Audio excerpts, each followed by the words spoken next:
Hey, what's going on, everybody? Welcome to the Rising Sun podcast. I'm Dean Howell. Hey, if you've listened to the podcast before, then you kind of know the drill. If you haven't, and I think that I'll probably have some new listeners, viewers on this episode.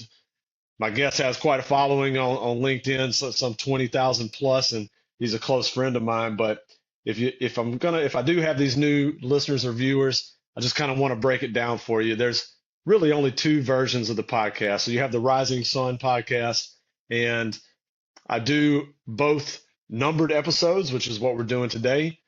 And that's where I have on one of my friends or somebody that I find very interesting that has a great story. But at the end of the day, somebody that's been really successful in life. And most of the time, like all of us, have overcome some adversity to get there. And then there's also a version where it's just me. And that's what I call the R check. And so the R check is a reference to the Navy, where we do preventive maintenance, and most of those checks on our gear are scheduled. And there's some periodicity, maybe it's monthly or yearly or semi-annually or whatever. And an R check is one that's as required. And so the R checks are when I just get on because I have something that I want to talk about, something that made an impression on me or that has been on my heart or on my mind. And so I'll do those periodically, kind of in the soft spaces between the numbered episodes.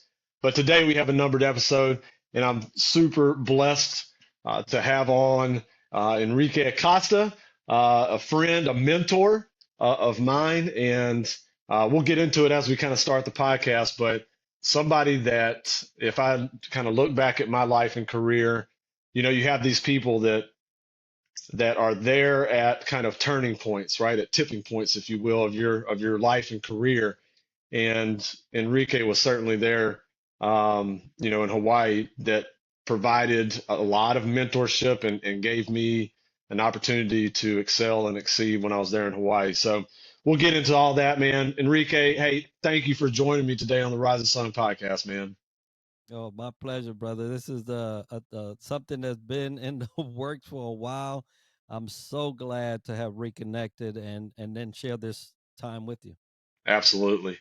Hey, so let's get started here. And for a lot of people that listen to the podcast, or even if you don't, I always start here, man. And that's your origin story. So in my own personal experience, and then based on all the people that I've talked to, not just on the podcast, but in the course of my professional career, who you are, and it sounds cliche or like, yeah, no shit, Dean, but like who you are today is directly attributable to kind of like how you grew up and Oh, yeah. where you came from. And so when I ask my guests like, "Hey man, share your origin story," it kind of sounds like a superhero movie, but that's kind of how I feel about it. But yeah, Enrique, if you'll walk us through kind of like where you're from, how'd you grow up, and how you found your way to the Navy eventually. Yeah. Let's try to just shorten that right there. Yeah, But I'll start with I was born in Puerto Rico. I remember my house vividly. It was literally four wood walls, mm, a wood floor, a little wood, like three steps mhm. onto nothing but dirt. And Wow. so that was, we had a zinc top. If you've been to the Caribbean or any places like that, there's these wavy metal sheets, and they Uh, put them on top and they slam them up against each other and hope the rain don't get through. But that was my first recollection of a home. mm, It was a wide open, and one room had a curtain, no yeah, door. It was just a curtain. yeah, yeah. And so that's where I was born and raised till about 5. My mom took off, went to New York, Long Island, ended up in Manhattan, ended up in the Bronx, and the Bronx is where I ultimately grew up. I went to a high school that had junior ROTC, Nice. and and that's where it really started. I always was. I am the oldest of 10 Oh combined boy. children. So my dad had some, my mom had some, and altogether it's 10. Uh, But um, but I'm the oldest, and in Hispanic culture, the oldest is basically an extension of the adult. Right. They, you gotta cook early. You gotta know how to clean early. Yeah. You gotta take care of kids. And so I was doing that. So responsibility was pushed on me very quickly. It was a common day thing. And so when I went into junior ROTC, I found my home. I was like, this is it, right? Yeah. Order, discipline. Everybody's sharp looking. Everything's ironed, And by that time in high school, I, sewed all my clothes. I ironed all my clothes. I washed all my clothes. So I was like at home. Yeah. Um, I was destined to go to Cornell and then go into ROTC there and become an Air Force officer. That's what it was supposed to be. Holy cow. That's what Yeah. it was supposed to be. But 11th grade, my mom pulled chocks and went back to Puerto Rico. Wow. 11th grade, and so I'm back into that scenario that I started with. I mean, there was Hmm. still homes like that. Um, Talk about going back to third world almost. Wow. From growing up in New York, and we went from an apartment, school, all that stuff, to a no joke renovated nightclub that they Mm. turned a neighborhood nightclub at that. It wasn't even a Yeah. nice ritzy one. It was when we got there, it was a barn. It had a barn door. I Yeah. mean, we opened the doors. I was like, what Wow. the heck just happened? I mean, I had it all lined up. And so all I knew is that within a year I was out of there. And Yeah. so went back to the Air Force recruiter, not officer this time because I didn't go, but I needed to get out of island. I did. Hmm. Everything around me was um it just not was good. It wasn't good. Right. It Yeah. wasn't good. So I knew that that was not me. And so I said, let me go to the Air Force recruiter. I took the ASVAB just to get out of the school and get this done. Cut a 45 Okay. AFQT. And now, if you know anything about that's not high. That's not high.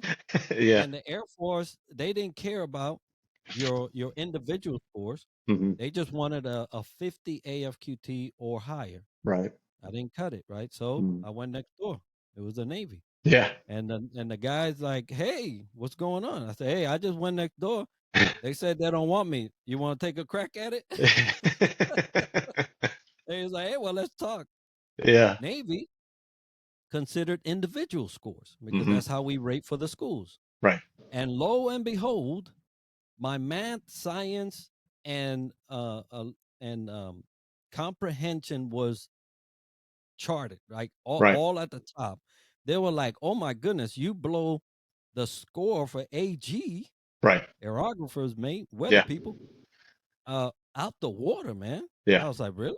They're Huh. like, "Okay, let's Cool. go." He said, so that's how I ended in the Navy. It was Yeah. it was one of those things. And now we just had went through Hurricane and Hugo. Hmm. Hurricane Hugo whooped us at the time. Right. Yeah. And I said, it'd be nice to go get into a field that I can come back Hmm. and help my island out in Right. terms of being able to forecast and all this stuff. I mean, I had Yeah. this big grand idea. Uh-huh. Um, I never went back. Hmm. Never went back. Matter of fact, the time that I did go back, I got mugged. Uh, so I I'm never good. go back. Yeah, it was no good. So I should have got the cue the first time. But so spend 26 years doing AG work, meteorology, oceanography, hydrography, Yeah. anti-submarine warfare, Yep. and it was just amazing. And Yeah. so my career in the Navy started in Hawaii, Nice. and my career in the Navy ended in Hawaii. Yeah. So it's what they call a bookend career, right? Yeah. You start and you end in the same place. So and it was beautiful because the command I was a junior sailor at is the same command I came back as a senior enlisted. Holy And cow. Yeah. what a beautiful way to end something like that. Yeah. And that's where we met, right? Absolutely. In Hawaii. Yeah.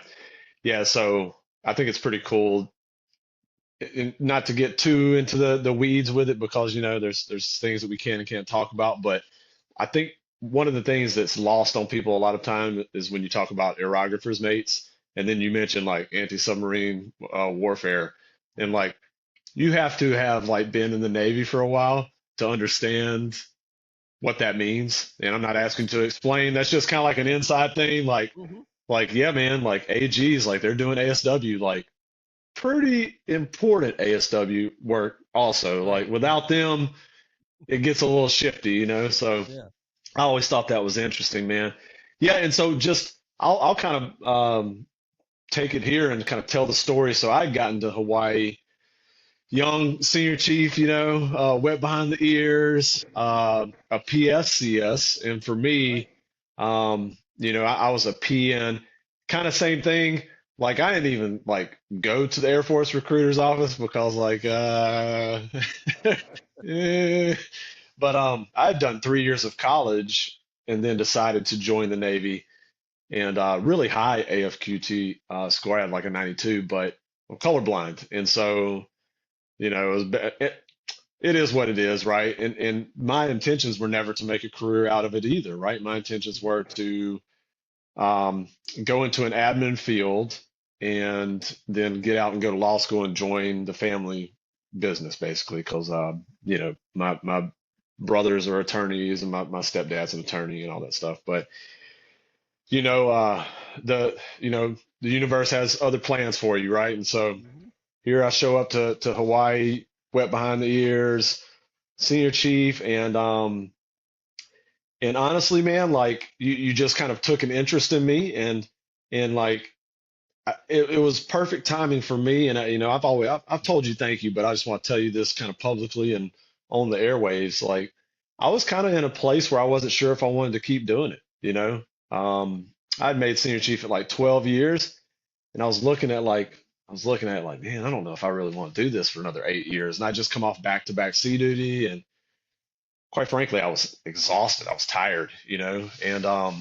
And you kind of like came to me and said, "Hey man, like let me show you some things, young whippersnapper," and like kind of turned me on to things like the CPO scholarship fund and just kind of like having a bigger perspective than just what the regimented kind of Navy way of doing things is.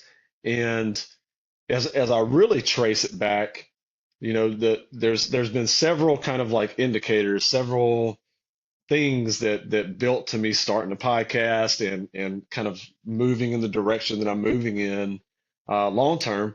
And certainly our interaction and your mentorship in Hawaii had a big part to play in that because like you you you showed me that there's more to it than just like waking up, put the uniform on, do the plan of the day, and then go home and do it again the next day, right? There's opportunities that exist even while you're in uniform. Does that make sense? Oh yeah. Yeah. Yeah. No, and I appreciate you saying so.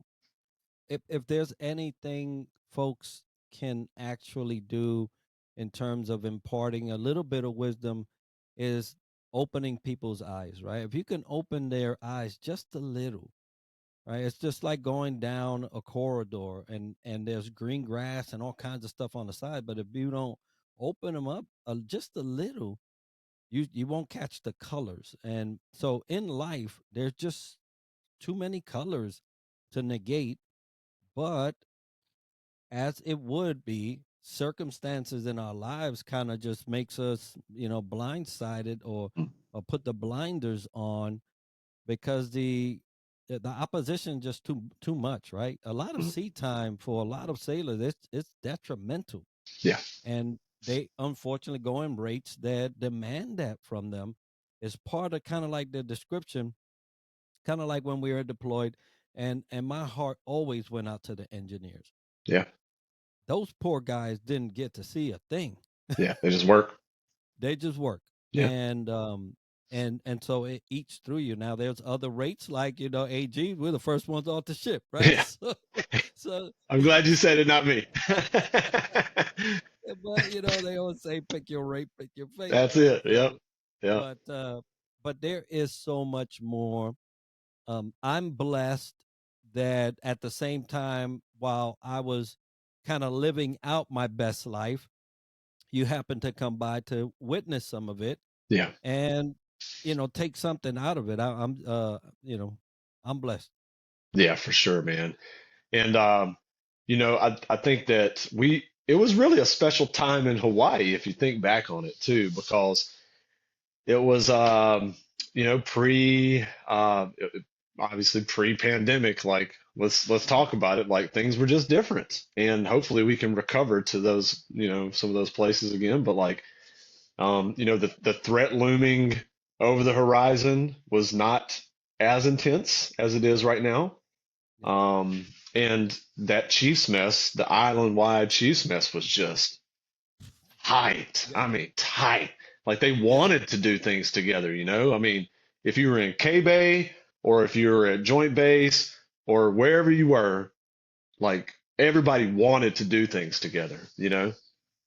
That you just said that and my hair stood up, right? Because I remember, and this is a homage to Mark Sabal, right? Yeah, Mark, Command Master Chief Mark Sabal at the time was Region Hawaii Master Chief, and Mark was just one of those Command Master Chiefs that just knew who it was that was gonna be the next thing yeah, and just ran with it. And yeah. so it started with Mark because had Mark not been there as a master chief at the region level, and we Hmm. saw everybody else that came Yeah, after him, yeah, there were no others. yeah, There just weren't any others, yeah. at least in the time that we were there. So Right. Mark spearheads this. At the time, it was the Yeah. chiefs Chiefs on the on the waterfront. waterfront, right? Yeah. Chiefs on the waterfront, which a couple of Master Chiefs took offense to, and they should have. Yeah. Yeah. but but the Chiefs on the waterfront, the whole vision around that was to unify the mess on the Hmm. island wide. That's something that hardly can happen sometimes on a ship, let alone command to command. But it's important for the person at the helm, right? Who's Hmm. leading these efforts? And Mark was just the best person at the time. Yeah. And so we had a chat, and he says, "Hey, I got this thing I want to do." And when you hear Mark say, "I got this thing I want to do," it's Yeah. basically he's already done. He's Yeah. looking for Yeah. He's somebody. just I need you to do it, Yeah, but it's I need happening. you to say yes. That's all I'm saying. Yeah. And so so he says, "Let me introduce you to the admiral." Now, AGs are familiar in the admiral space, right? We Mhm. brief 4, 3, 2, 1, Right. and on a daily basis, so it's not a real big thing for us to go Yeah. talk with the admiral. Right. So I'm like, "Yeah, let's go." And he says, "Hey, admiral, this is the guy I was talking about." Hmm. I'm like, "Hold up, Mark, what's going on?" He said, "He's gonna introduce me." Yeah. He already knows about me, and Yeah. so and we just said, "You know what? Let's just go." And I'm that kind of guy too. I'm like, "Look, is this for a good thing? Because if it is, let's go." I Right. don't even have questions on it. Yeah. And so we did it. And you remember, bro, that mess. Anywhere you went, Yeah. we all knew each other. Yeah. You went to a K-Bay golf tournament, Mhm. all the Chiefs knew you. Yep. I mean, I could not go anywhere on the island and somebody not say, "Hey, Enrique." Uh 100%. yeah, it was like that. And I was just like, wow. And so we took over the island. Yeah. The mess drove the Navy there, man. And it was 100%. amazing and just a glorious thing to see. I mean, we did things on the weekends together. We did Hmm. um uh, it was just crazy. Yeah. Yeah. It's hard to really come back from that, and I think that, you know, it can be recreated in a place like, let's say, Yokosuka, Japan, right? It can be recreated here, but that pandemic really set us back so far because what it did was it splintered these traditional kind of alliances that happen during initiation. And so Right. if typically like everybody on the installation would have participated with CFA, and now you've got, 60 selectees and 400 chiefs, and it's, you're doing these big deals. Um, COVID kind of like drove everybody apart. I mean, we had to Yeah. separate. It was Yeah. what Yeah. was mandated to us. And just like I think that a lot of people have found comfort in, being in their little bubble, right? And so I think that it's going to be hard to bring it back, and I don't know that we'll ever recreate that same vibe that we had in Hawaii during those years, because man, it was like, and if we're being totally honest, we were playing a little loose and free with fundraising and some stuff like that. Yeah. Yeah. They gave us the keys. Yeah, I guess keys to Cadillac, man. Oh, we can do khaki ball at the Marriott. Okay, well let's do khaki ball at the Marriott. Yeah. So, Yeah. but I mean, it was a good time, man, and I think that what one of the so I'll tell you this, and I want to say thank you, and then also just kind of talk about um, Mick Pond Bushy, and I want you to talk about him a little bit because I know that you have kind of a special relationship with him, and I'll tell you first of all, thank you for introducing me to him and allowing me the opportunity to have interaction with him through the CPO Scholarship Fund. And then I've kept up with him and actually invited him to talk to my selectees during COVID, over a Zoom call. And I mean, he's my hero. If I'm being told, like, if I'm being 100%, like, I kind of model my leadership style after Dwayne Bushy, even if it's not very politically correct these days, right? But you know him a little more than I do, even. And can you talk a little bit about Dwayne, man, how awesome he is? Yeah. Well, those individuals that get the opportunity to serve at the highest level of their branch, right? Those command sergeant majors of the Army, Marine Corps, make pawns, make pogs. Uh, those are very special people. Yeah, Now, have we had some that, for one reason or another, maybe could not completely fulfill that role? It takes a special somebody to execute through that whole entire period as MCPON. yeah, And there are very few um, that just can hold their weight against Dwayne. I mean, yeah, McPalm Bushy is he's the oldest now, right? He's the yeah, oldest now. yeah, Um, and there's one older, and he's hid so well that we just don't yeah, even can recall him. yeah, Um, but nonetheless, Dwayne is one of those individuals, and if you look at McPalm Bushy's life, um, it's not all rosy. yep, He had family tragedy, and while in doing his stuff, and it's hard, but one of the most genuine, down to earth, loving man, grandpa and father and husband that you're gonna meet, and we were blessed at the time to have him as McPon, and we're still blessed to have him still with us. yeah, And so I'm well, I don't shy from reaching out to anybody. yeah. I not too long ago, I reached out to Obama to be on my podcast, right? So I love it. I go for the stars, bro. I love it. I love that, man. Hell yeah. I go for the stars. So we were I was dubbed the head of the CPO uh a birthday and all of that. And Yeah. so I said, okay, who can I get down here? Hmm. I was at the swamp, Mississippi, and who can I get down here? And I said, man, just look, see if one of the McPongs will come. Uh-huh. It's hard to get. There's but so many left, right? Yeah. And then, Yeah. And they get and booked so quick. and they but quick. Yeah. So I was like, hold on, it's early. Yeah. I'm gonna talk to him right now. Yeah. And I did. I reached out to him. I got a hold of him, and I said, McPon, it would be my honor to have you here. We'll have a room for you. And we hooked it up. Yeah. You know, he had his own house. Yeah. Yeah. That's how Love we did. it. Love it. You know, he was on Gulfport, but he had his own nice little house by himself. Yeah. And I was his driver.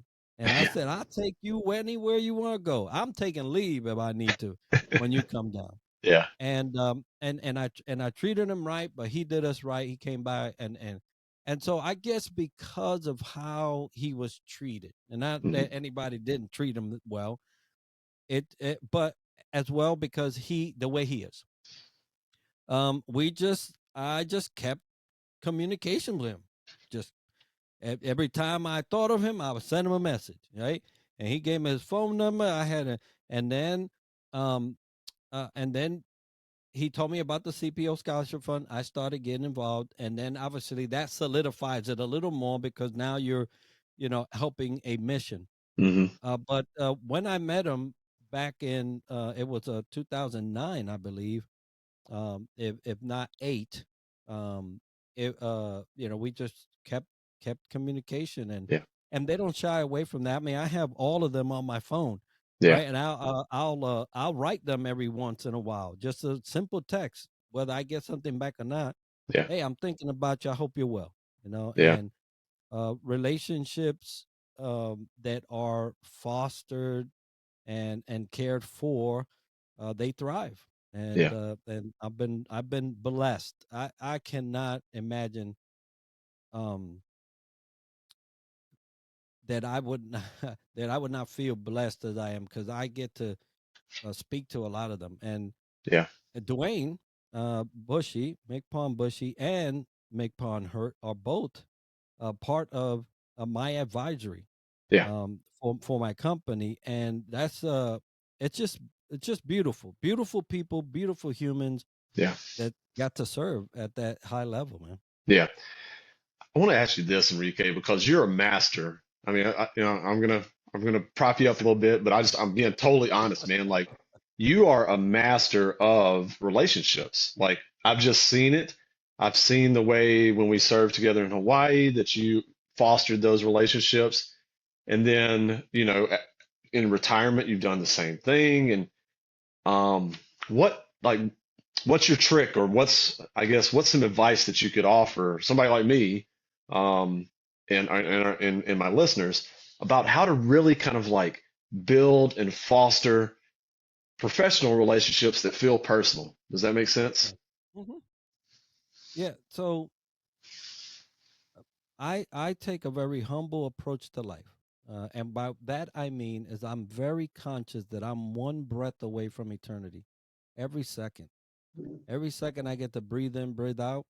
I'm just appreciative of it. There's a lot of counterparts. There's a lot of friends. There's a lot of family that I thought would be here today, and they're not. Yeah, So that I get to, right? That I get to live is a blessing on its own. What I get to do with that is my payback to God. And so when I treat life like that, I'm very conscious of the things that I do. Now, in relations to my fellow human beings, everybody needs love. Everybody, even the most heinous of criminals, need love.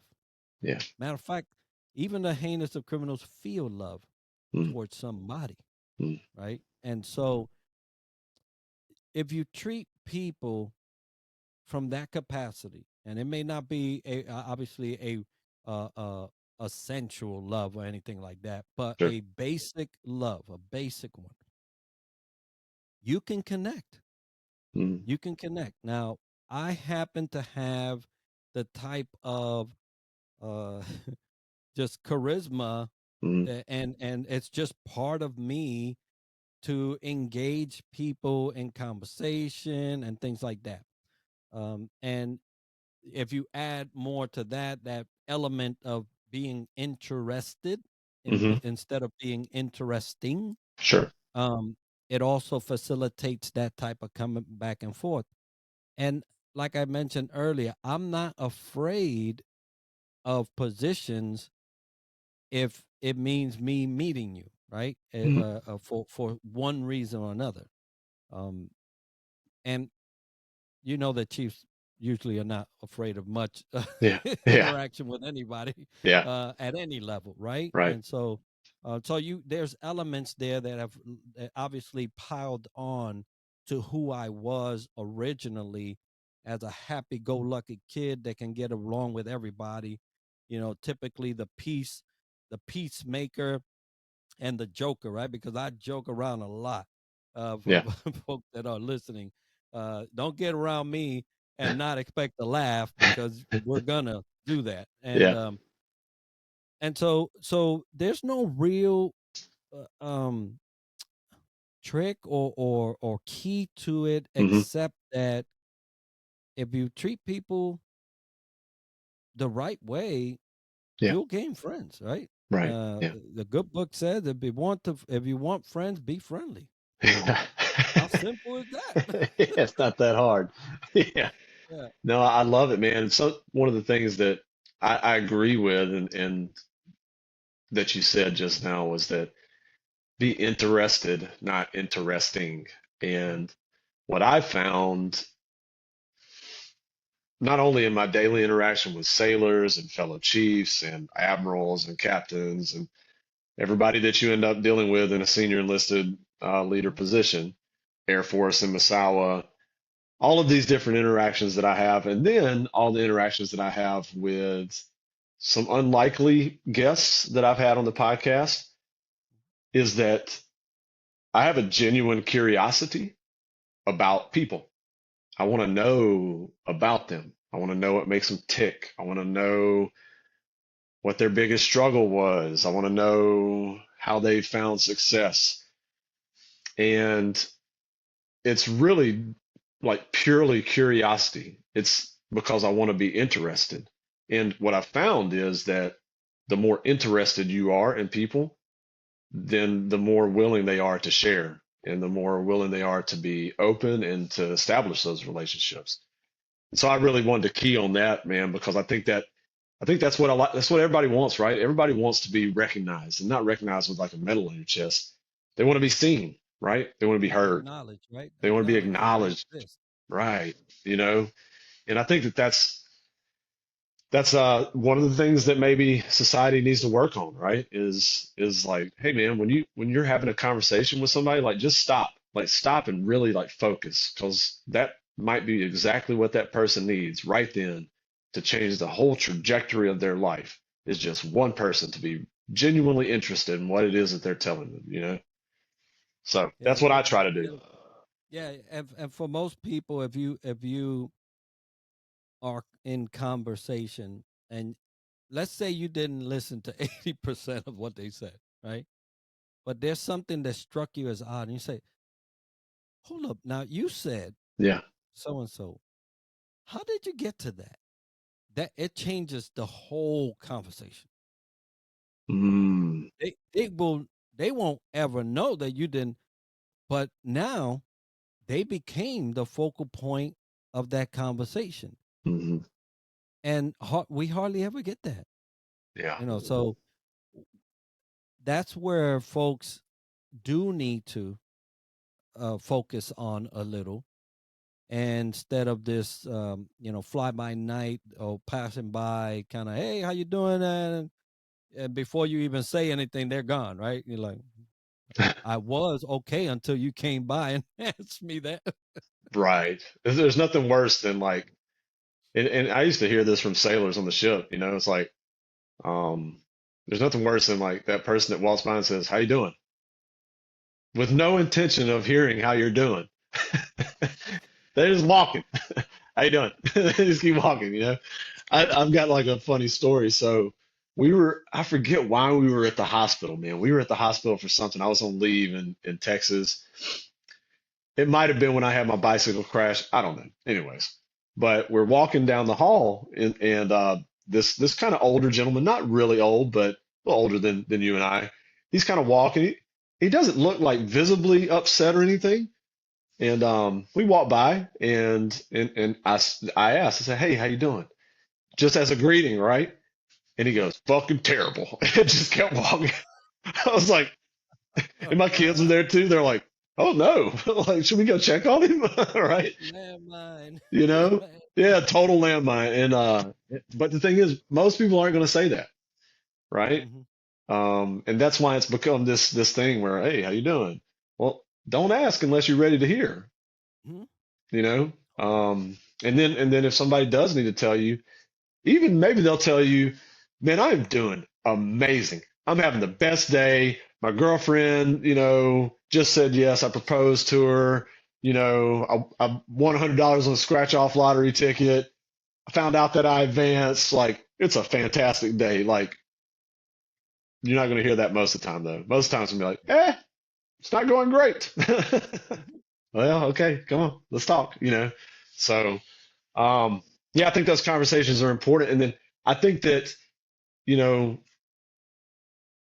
they become a very important skill to have when you move into later in life. And if you do some things like you, whether it's consulting or coaching or mentoring in a professional sense, I think that those listening skills become even more valuable. Because in the Navy, we're just, it's just what we do. But when you're professionally coaching someone, having that skill set is going to be important. Well, I tell you that I started in the Navy. When I was in service, I started, and so I believe that that is why I was able to do as much as I was able to do. Uh, I remember a master chief. He called me. This was before I went to Hawaii. Mhm. He calls me over, and he's the claimancy master chief, right? So he's like the region Hawaii. But he says, Mhm. "I need to talk to you." I said, "Okay."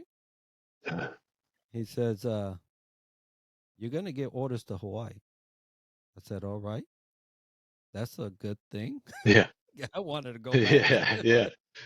He says, "Yeah, but you're going there with the expectation that you're gonna die there."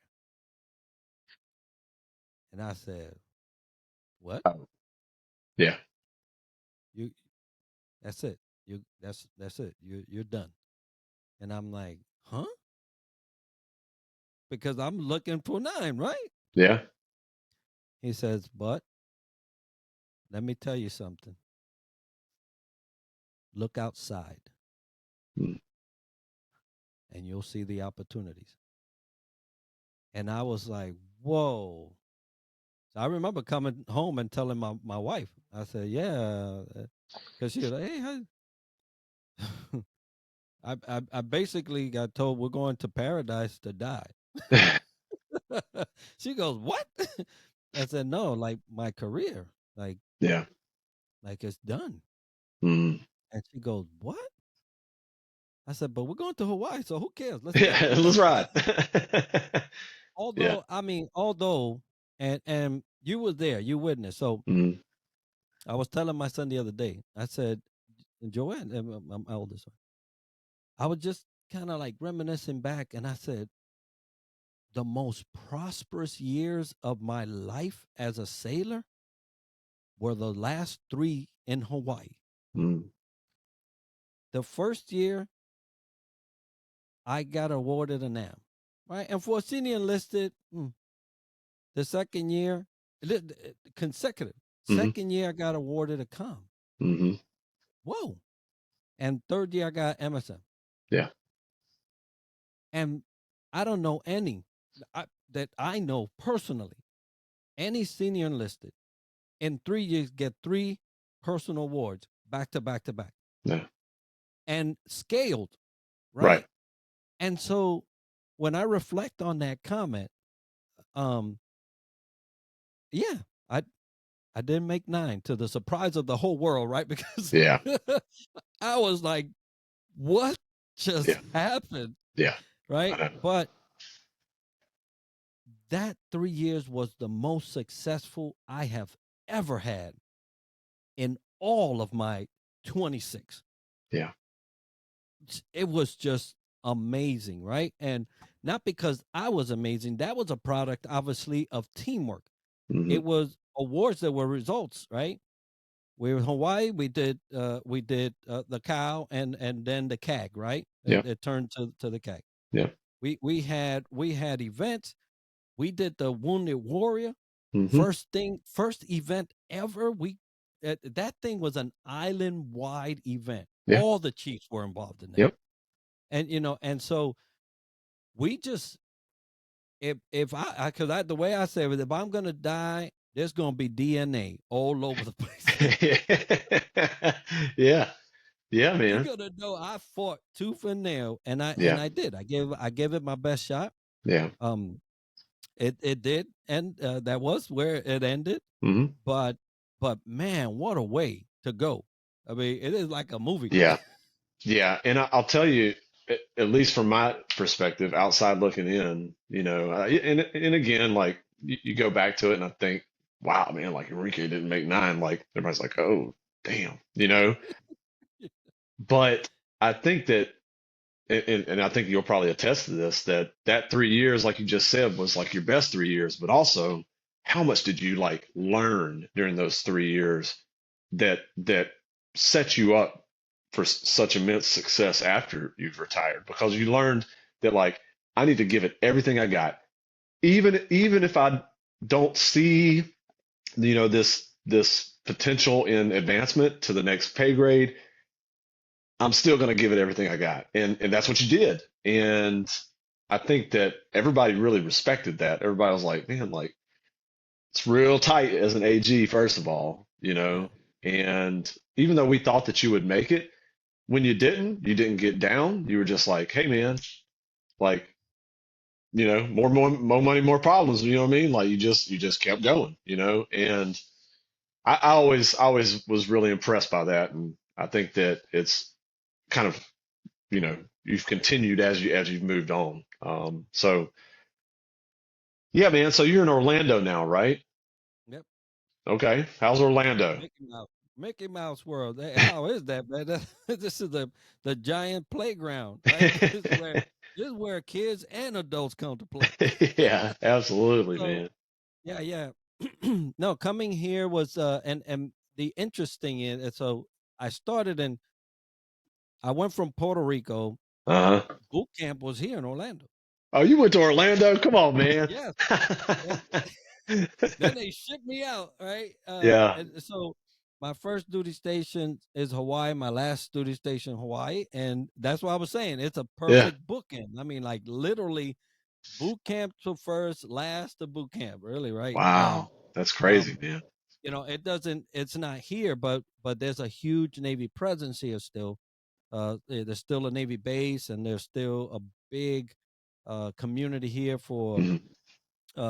simulation. Hmm. And so there's a lot of things going on here that the Navy is involved with still. Right. Wow. But yeah, we chose here for our sons, but the opportunities here have been amazing.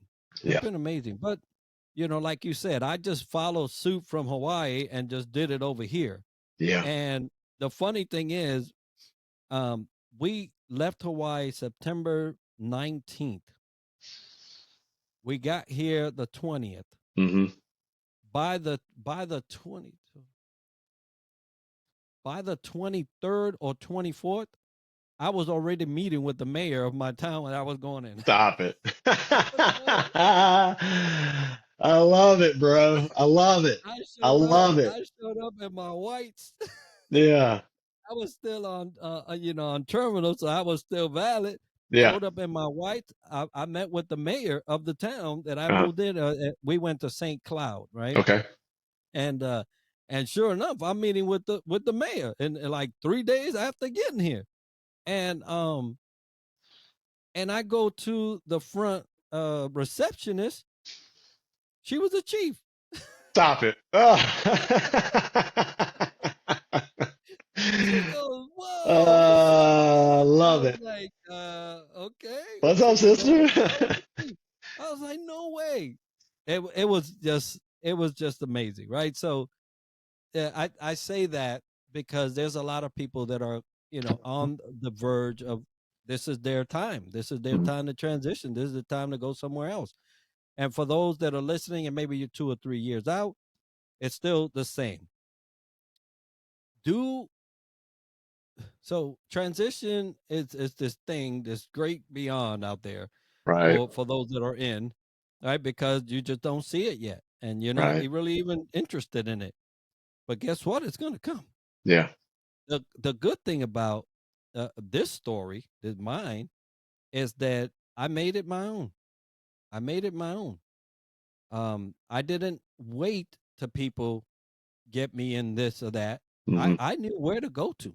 Right. And if I was going to a town and needed to know whoever it is that was in charge, Hmm. I I I went straight for the head. Yeah. Yeah, the Yeah. Go mayor. talk to the CO. Yeah.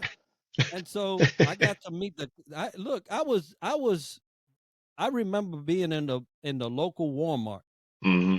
and running into the commissioners, right? The county commissioners and the city council, and Yeah. they would know me. Hey, Enrique. I didn't have anything to do with them or Yeah. their jobs or anything. The Yeah. thing is that I gave them the time of day and I Yeah. let them, right? Right. This right here is a superpower out here. Mm. People not using it. Mm. When I showed up in my whites and all those people saw me, Right. they knew that in their town, they had a new veteran. Mm. And a lot of vets come to their towns and they slip away. That's an interesting perspective, man. It really is. It feels like, and I'm guilty of this too. Like I'll say this, I have committed that I've committed that I won't work for the government again. Let's just put it that way. Like once the time comes, like I won't work for SRF or the Navy or DOD or I ain't working for the government anymore. But if there's opportunity to do things that serve the military still, whether it's like consulting, leadership training through like khaki or somebody like that, I'm game for that. But I think that so many veterans they kind of run from it. They like take the uniform off and then they like take it off and they don't really even admit that they were a veteran, even if they did 25, 26 years. They're back in some small town where that small town needs that presence of that responsible adult in the room. And I think a lot of us kind of run from it. And you don't have to be military, and but guess what? It ain't going nowhere. Yeah. It Yeah. ain't going nowhere. Right. Now, I'll tell you that unless God wakes me up at a certain time, I don't get up. I I stay in that bed until I until my body says you got enough, brother. And then I wake up and I thank the good Lord and I move Yeah. about my business. Right. But so there's some things that do fall by the wayside. Yeah. One thing that cannot is that legacy that you bring as a service member. Right. People are looking for that in their work sites, in their cities, in their counties. They're looking for that. Yeah. And you have that already. Right. Man, if I could tell everybody that was getting out, one thing that will really get them in a good position, when you get out, go visit and meet with your mayor. Yeah. I promise you, Yeah. something's going to change by the time you get out that office. And then keep communication. Just keep it up. Listen, bro, you just inspired me. Um, like I know the town I'm going to in Texas once it's done. It's a small town, Jasper, Texas, which is a Mm-hmm. couple hours north of Houston. And you just inspired me, man. So I'm gonna take it a step further though. Like I'm gonna go meet the mayor. And then after I've met him, then I'm gonna schedule an appointment with our both with our state house representative and with our congressman. Yeah. Because I feel like I've earned, right? And it's not like look at me clout, but I feel like, once I get up to 26, almost 30 years of service, like I've earned a meeting with you, bro. Not to say it like that. I'll be Yeah. respectful and Yeah. everything, but like I've earned a meeting with you so I can say, hey, I just want to let you know. It's kind of like when you were on travel, when you were a senior chief and you're on travel, like you don't show up to somebody's base without hey man, I'm in town. Mhm. I'll swing by the Right. office, do an office call, right? You don't do that. And I kind of look at it the same way, but I had never thought of it until you said you went and met the mayor. Like 100%, dude. Once I retire, like that's like week one. I'm gonna show up and go meet the mayor. Well, Just to let him because know he's got a new vet in town, right? yeah, hey, how can I help you? Right, That's all you right, gotta say. That's right. all you gotta say. How can I help you? Here's my card. You need anything, Yeah, I'm here for you. I Right? love it. Whew. Look Yeah. at the reason, and let me tell you how this whole Marks of Ball thing happened. Mm-hmm. I was in Mississippi, Mm-hmm. and I said, "Shoot, if I'm going to Hawaii, I better hook up with the who's the senior." No joke. Yeah.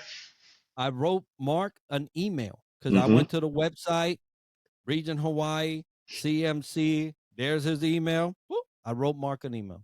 Right. Hey, CMC, I'm Enrique. I'm in, and Mark could tell you. He remembers like he's smart. He's sharp. I'm Enrique. I'm in Mississippi right now, but I'm going to Hawaii. I'll be the command senior chief over at the Joint Typhoon Warning Center. Mm-hmm. My family and I, boom, and I named them out. We're gonna be there. We're probably gonna be on, and I just started like that, and I sent it. Yeah. He replied, Absolutely. "Hey, ship me, Yeah.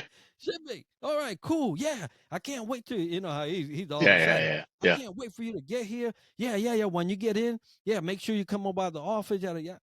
Yeah. And that's how it started. Yeah. So I did it in the Navy. Yeah, man. I did it out here, It's the same and methods. it, It's crazy. Like, I don't know yeah. why I've never thought of this, right? Like, I'm having like an epiphany talking to you. Like, it's the same shit, man. Of course it is, right? But it goes back to the thing that you highlight, right? Be interested Mm. in them, Yeah. and doors will open like you have no idea, and maybe not, right? Yeah. But even I guarantee you, they're gonna remember that last vet that came into their town. They're Hmm. gonna remember. Right. Yeah, for sure. Yeah. And like, so I posted this on I do a lot of stuff on Instagram, a lot of clips, reels. That's where I get a lot of my traffic and stuff. Mhm. And one of the things I talked about yesterday was the fact that, so for New Year's, we went to the Japanese shrine, and at the Japanese shrine every New Year's, it's almost like a fortune, but it's a little more ceremonial.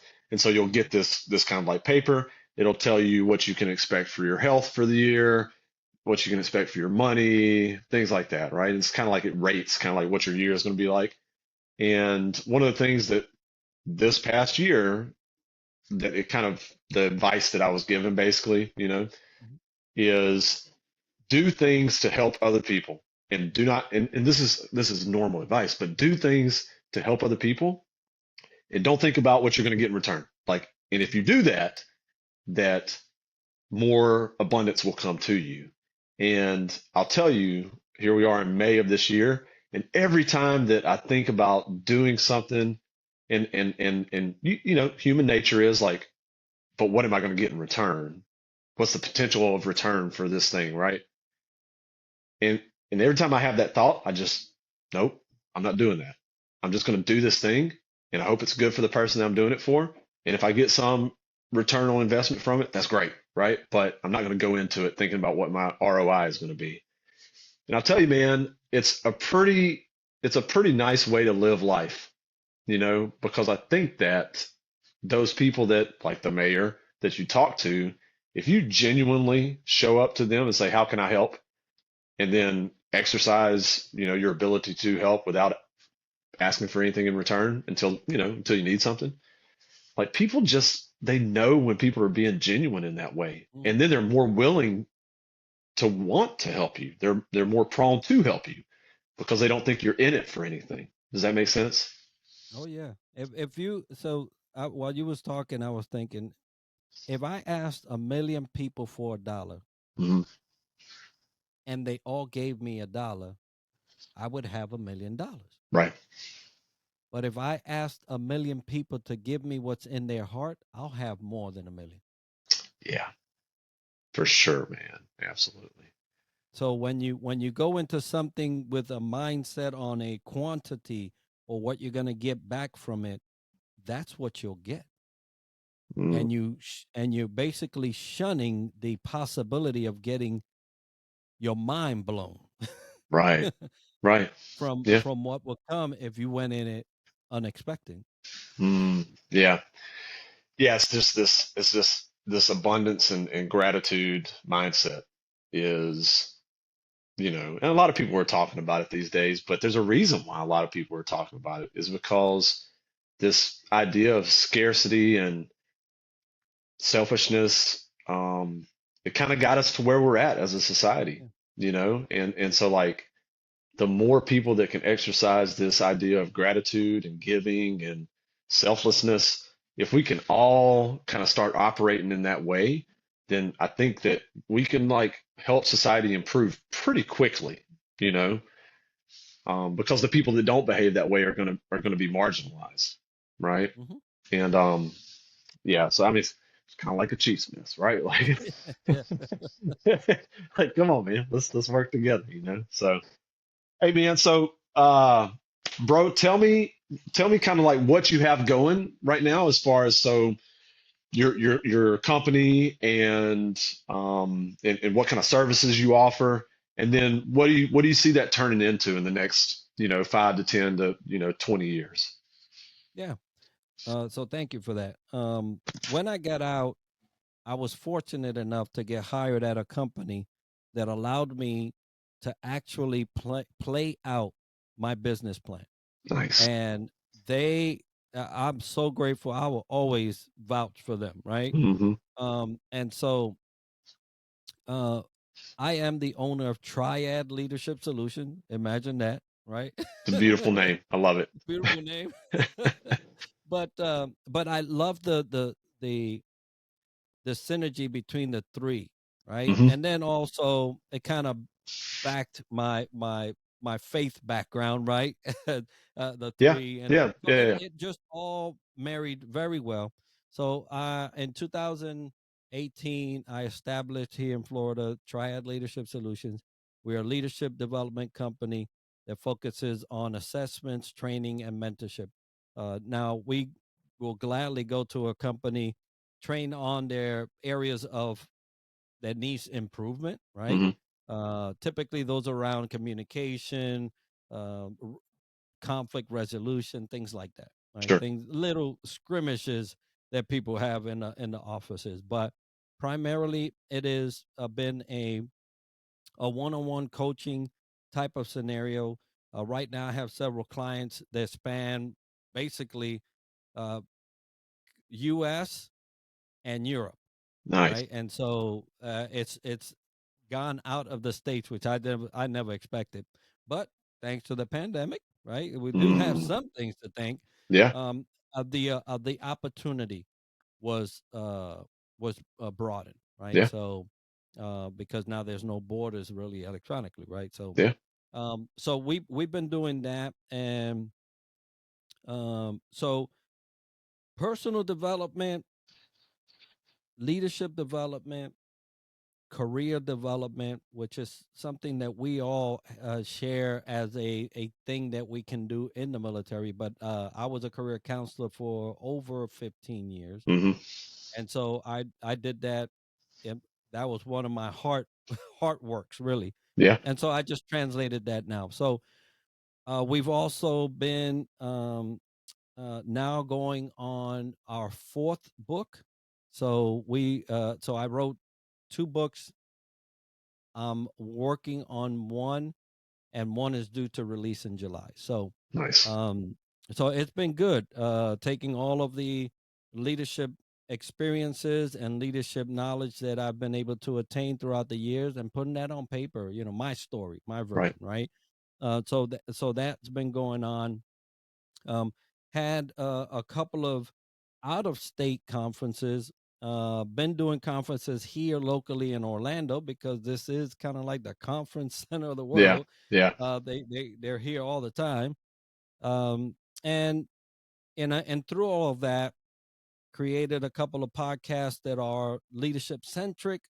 One for military folks and military spouses and first responders called the Leadership Void podcast, and my main one, which is developing the Leader Within podcast. I do Aloha Friday Live, and you know why Aloha Yeah. Friday Live? Because Absolutely. I'm an island boy, Yeah. and so it's been very, very great post service. Mhm. I do miss that family dynamic, right? Like you mentioned earlier, Hawaii was really where I ended it all, and what a glorious way to go out Yeah. with that group of people. I mean, Yeah. it was just amazing. Yeah. So kind of missed that because you don't get that here. But the veteran community here in Orlando is amazing, Strong. amazing. And so I've been fortunate to land in a place where they value veterans, where veterans value each other and are always doing things, and and continue to serve on several platforms, doing mentors, Veterati, ACP, the Rosie Network, Camaraderie Foundation here locally, and so that's my way to give back to those veterans coming out and just kind of tasting the water on this side, Right. to help them out in any way that I can. But it's been great. I love it, man. And so sounds like you're busy. Sounds like you got quite a few irons in the fire, which is fantastic, Well, man. out here, so in the military, we go irons on the fire. Out here, we call them different revenue streams.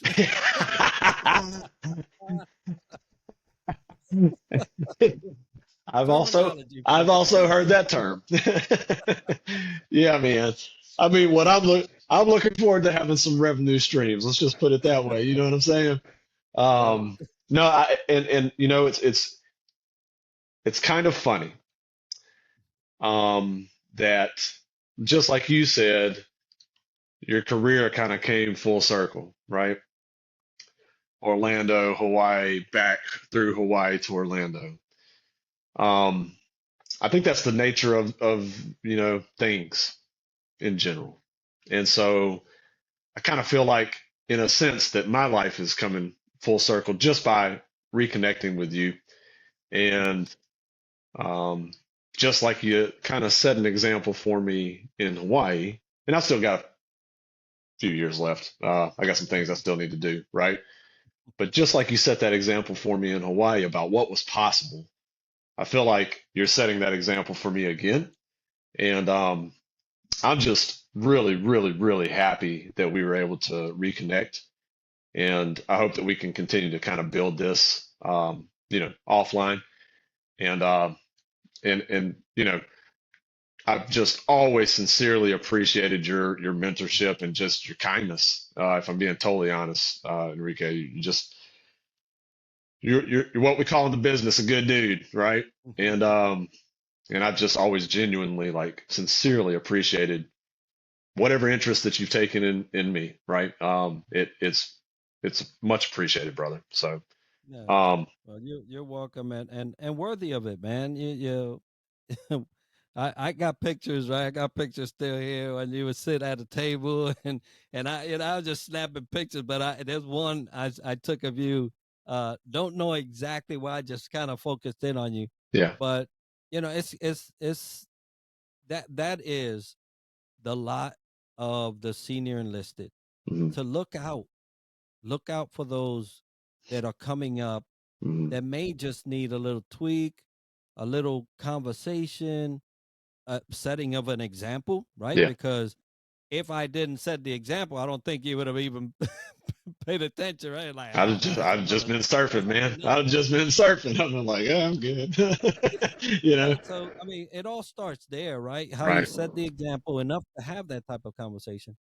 But that's our lot, man. And for those out there that are senior enlisted, take that with a bunch of honor and realize that people are always watching, and all they need is to see that person to recognize and say, hold up, maybe I'm wrong about what I'm thinking. Look at this guy or look at this gal, man, you know. And we just had top-notch people on the island. I mean, I don't, if there were some, I didn't see them because I was just too busy with the good ones. Right? Yeah, So, I know, man.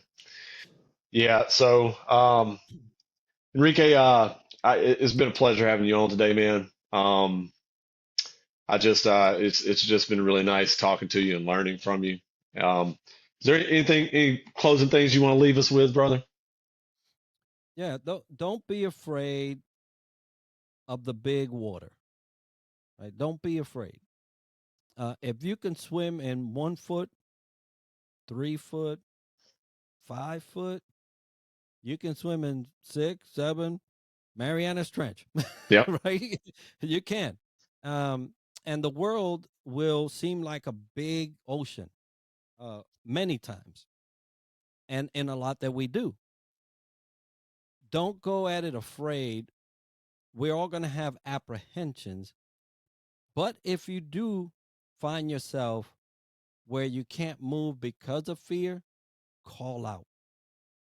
Call out. There are so many people that are willing to help. So call out. And you know, Dean, it will be you can share my stuff. If you need to call out all the way out to here to Orlando, then you know that's a long a long place, Yeah. but still available. Yeah. Still available, man. Yeah. Awesome. All right, brother. I think we'll find a natural stopping point there. Um, again, I just really appreciate you and appreciate everything that you're doing and the example that you set for a lot of us. Okay. For the listeners, hey, thanks for joining us today. And you know, I kind of end my podcast this way most of the time. If you're out there doing big things, you're trying to change your life, you're trying to reach your maximum potential, you just got to keep going. Just keep going. Don't quit. Okay. Keep rising.